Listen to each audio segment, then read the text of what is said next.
The Heiho Kadensho says, after you have struck your first blow, be sure to prevent him from lifting his hands again. After you strike, if you vacillate, I don't know that word, about what to do next, obviously means think, I assume, your opponent will surely strike at you with yet another blow. At this point, negligence will equal defeat. You'll be struck by your opponent and your first strike will be brought to nothing. This is because your mind stopped at the point you placed your blow. Do not rest your mind at the place you have struck, wondering whether you have cut the man or not. You should strike him a second or third time, and yet a fourth or fifth time, not give him a chance to even raise his face. So let's have a look at this. Now, this is not a translation by my team, so I can't verify for it, but it's from a respected translator, so I'm assuming it's correct, and I assume it means basically crack on and hit them after you have hit. So, you know, but if anybody's got the original, check it for me. Want to train with me in America? Then click the link in the pinned comment. Right, guys, this is Yagyu Shinkaguryu, and we know that we're going to go into a forward stance, and we're going to be moving forward, weight on this leg, hands here. The strikes are done with the hands, not specifically in movement with the legs. So we've got leg movement and hand strikes. Yep. Okay, so what we're looking for is that first clip to get rid of this idea of like, I kill him in one foul blow. There's lots of parrying, moving, a bit more fencing than you would imagine. Then once you strike once, it is saying, keep his head and hands down, hit him. Now, in almost most things, we don't swap legs. There's a couple of examples where that happens in Yagyu, but on the whole, we are cutting, yeah, like this. So this is what I mean. We find our way in, yeah? We're parrying, we're moving, we're adjusting for him. This is our movement. We hit him once.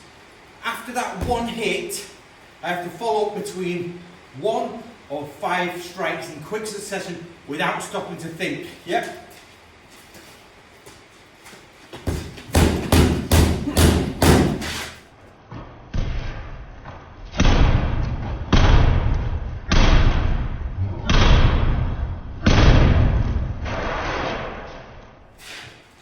Or we can adjust the movement with the legs.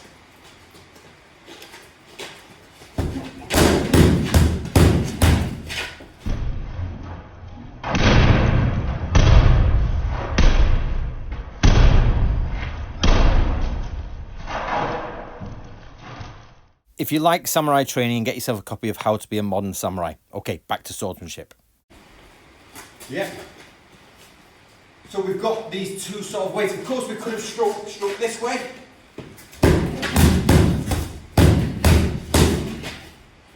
Yeah, the idea is not to have this perfect swordsman here. Once you've hit him, 1, 2, 3, 4, just keep going. We see this in boxing, we see this in martial arts all the time.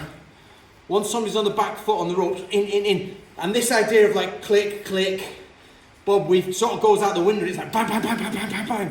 But the minute he regains or gets out of that, everybody gets back in this form. But once that person is on there and that, you'll see massive holes are opening up.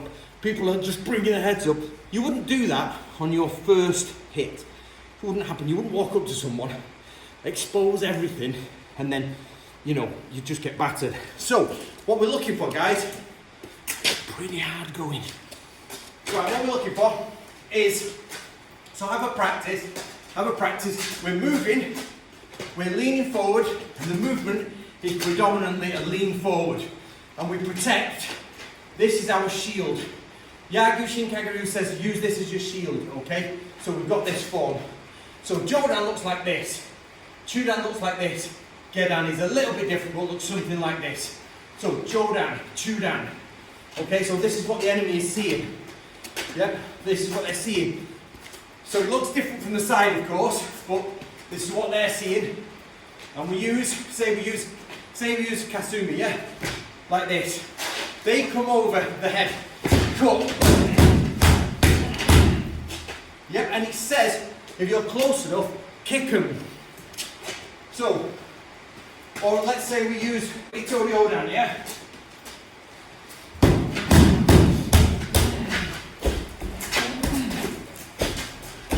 Yep. Itori Odan.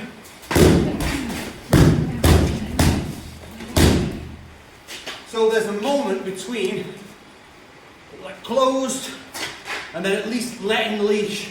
Now you could go it like this, you could be like, but I don't think that's really going to be that powerful. Or you could build up in power, we don't know. So 1 hit, 2, 3, 4, 5. Well, the idea, guys, is to make sure you get in there and you put their heads are down, their hands are down, and it's like click, click, click, click, and the end you're just finding them strike points. Bang, bang, bang, bang, bang, bang, bang. Of course you don't want to damage your sword too much, but your life is worth more than your sword. Thank you for watching this video. My name is Antony Cummins. If you want to follow me online, you can follow me on YouTube on Samurai and Ninja History with Antony Cummins, where I'll deal with all the history of the samurai and the ninja. You can follow me on Samurai Martial Arts Real Training. This is where you'll get only the physical, you'll get only the martial arts. You can follow me on Natori Ryu, where I teach and show all the different strategies and warfare related to the Natori family. Now, outside of this, I also do some other things. So you can join me on Western Culture and Tradition, where I look at the little bits of information from the West, our folklores, our customs. You can also join me on Warduke. This is purely a fantasy channel, a little bit of fun for me in my spare time. If you're on Instagram, you can follow me again on Samurai and Ninja History. This is my basic account. And again, getting back to the fantasy, you can follow me on the Dungeon Crawl, where I'll go through everything that's eerie, dungeon synth, and all of those fantasy elements. And finally, I put some of my art on all Space Marine chapters. I do this just so I can do a little bit of art and keep up to date with the artistic world and keep my skills alive. I hope to see you there, guys, and I look forward to all of the comments on my posts and videos.